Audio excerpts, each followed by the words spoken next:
abahanga itifope wuje uburanga.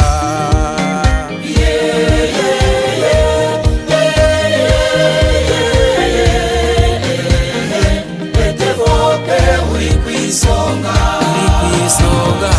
itifope shoye ry'ubumenyi ngira, ukogana nayo bamayira, uko ibikorwa byawe biboneka i Musanze mu Cyabagarura.